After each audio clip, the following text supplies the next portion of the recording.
Donc petite vidéo pour toi Hermol pour te montrer comment je convertis des images et des sprites issus d'un jeu sur Atari ST.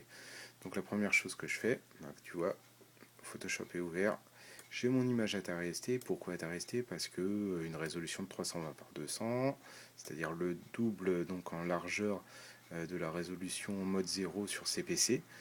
Et puis c'est surtout qu'il y a déjà 16 couleurs. Donc comme ça, ça va m'arranger pour le nombre de couleurs, pour les dégradés, enfin tout ce que tu connais déjà sûrement. Bref, là j'ai mon image Atari ST avec donc qui est en 320 par 200. Donc la première chose que je vais faire, c'est que je vais modifier la taille de l'image. Donc image, je vais sur taille de l'image. Là sur c'est ça que je vais modifier. Les 320, je vais les mettre en 160.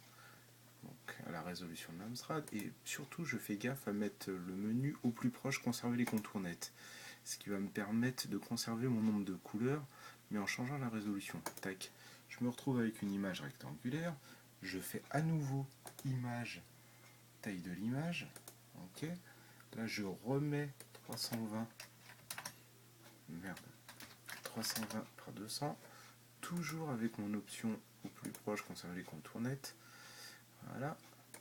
Là, j'ai à nouveau mon image qui a de bonne résolution et surtout maintenant qu'il y a des pixels rectangulaires. Donc voilà, je me retrouve avec ça. Ce que je vais faire, c'est que je vais lui créer le border. Donc, je vais aller sur Image, taille de la zone de travail. Non, attends, juste avant, je vais surtout utiliser une couleur de l'image, donc le noir en général, que je vais mettre au second plan.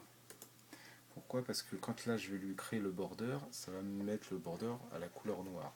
Donc, à nouveau, image, taille de la zone de travail. Là, je me mets en pixels, 384 par 272. Je fais mon OK. Tac. Là, j'ai déjà une image un petit peu mode 0 et surtout dans l'état actuel qui pourrait même être une image CPC+. Bref, là l'intérêt ça va être de la mettre en CPC Hold. Alors pour cela je vais avoir besoin d'une palette CPC Hold. Donc ce que je fais c'est que j'utilise Convimage CPC, ok, et je vais lui piquer sa palette de couleurs. Donc très simple, je vais faire un Alt Print Screen.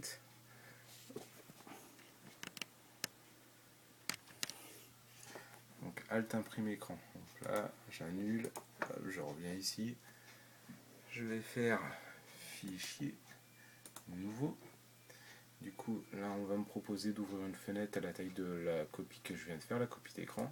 Je fais un OK. Et si je fais donc édition, coller ou CTRL V, j'ai maintenant ma fenêtre avec ma palette CPC All. Donc ça va être très important, ça va m'aider pour la suite. Je la mets de côté. Tac. Je reviens là-dessus, sur mon image d'origine. Et là, ce que je vais avoir besoin, c'est de la palette utilisée pour mon image là que j'ai où j'ai modifié la résolution. Donc pour cela, je vais simuler des couleurs indexées. Donc je vais dans Image, Mode, Couleurs indexées. Donc par défaut, sur le mien, c'est ma fenêtre couleur indexée, c'est sur Exact. Et en fait, c'est là où ça doit être. Là, on s'aperçoit que c'est une image qui n'a 15 couleurs, du moins dans cette partie du jeu. Donc, parce que j'imagine bien que les 16 couleurs sont utilisées. Bref, c'est sur Exact, sur Aperçu, et mon image n'a pas changé, puisque là, il garde les couleurs exactes. Ce que je vais faire une fois que c'est sur Exact, c'est que je vais tout de suite utiliser Autre.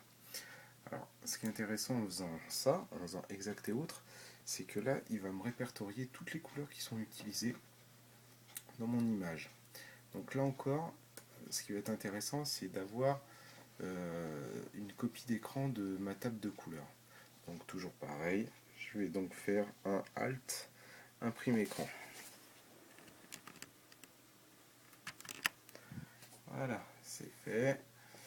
Donc j'annule, parce que je ne veux pas faire de modification. Je vais faire encore un CTRL N. tac, pour m'ouvrir une nouvelle fenêtre. Donc, CTRL V donc pour coller. Et voilà. Et là, je me retrouve avec donc 3 images.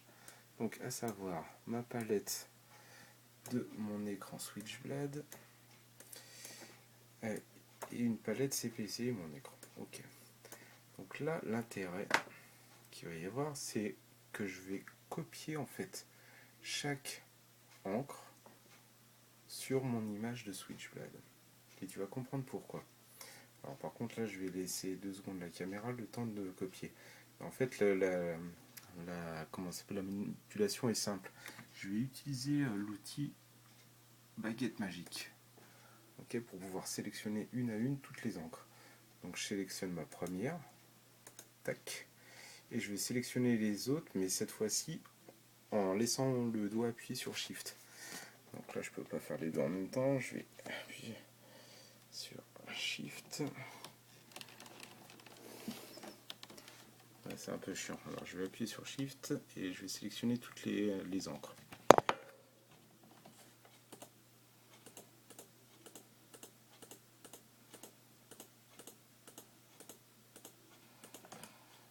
Voilà, j'ai bien laissé mon doigt sur Shift et tu vois que toutes les encres sont sélectionnées.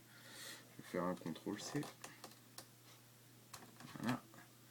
Et maintenant, ce que je vais faire, c'est que sur mon image, je m'en fous, je le mets plus bas, j'en ai plus besoin. Là où ça va être intéressant, ça va être de le coller ici. Et pourquoi? Tu vas vite comprendre pourquoi. Alors, CTRL V. J'ai donc toutes mes encres. Donc tant qu'à faire, je ne vais pas la mettre sur l'image, mais je vais la mettre ici. Voilà, déplacer ici. Voilà. Alors, j'utilise calque. Je vais aplatir l'image pour intégrer les encres sur mon image, ce qui fait que du coup, j'ai qu'une seule et même image. Hein. C'est comme si mes encres faisaient partie intégrante de l'image. Et alors là, ce qui va être sympa, c'est d'utiliser l'outil pipette et de sélectionner une à une les encres CPC pour les remplacer avec les encres d'origine. Donc par exemple, là je vois que j'ai des dégradés, j'ai plusieurs dégradés. Et là je vais utiliser les dégradés typiques au CPC. Donc là par exemple, pour tout ce qui est marron couleur chair, ça va être du marron rouge orange. Par exemple, je prends la couleur marron. J'utilise après l'option outil pot de peinture. Je veille à ce que tolérance soit à 0, normal 100%, tolérance 0, qu'il n'y ait pas de glissage, pas de pixels contigus, enfin voilà, rien de coché, tout ça. Voilà, j'ai sélectionné ça. Ma couleur marron, je vais la remplacer ici. Voilà, ça va être du marron. Ensuite, je vais utiliser le orange. Tac. Avec toujours l'outil pipette. Je reprends donc l'outil pot de peinture. Et je vais faire donc une à une remplacer toutes mes couleurs. Et regarde, tac. Et là déjà, la modification se fait très rapidement. Par contre, c'était du rouge que j'aurais dû prendre là. Hop. Marron. Rouge. Orange. Dégradé. Hop. Et jaune. Hop. Jaune comme ça. Tac. Hop. Et tu vois, déjà, la modification se fait petit à petit. Allez. Prendre une autre couleur. Bleu.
Et voilà, grosso modo, une image modifiée en quelques clics sur Amstrad CPC. Voilà, c'est pas le résultat par exemple de ce que je t'ai passé, mais voilà, c'est juste pour te donner l'idée de savoir comment ça a été fait. Bien sûr, ça demande quand même un minimum de taf. Voilà, et une fois que c'est fait, hop, je vais sélectionner donc la palette que j'avais donc intégrée à l'image. Je la supprime. Voilà, alors, sélectionner, puis après je fais un supr. Ok, et voilà, et j'ai mon image de type Amstrad. Voilà, on va le mettre à 100% et tu vas voir que ça le fait carrément. Tac, et voilà.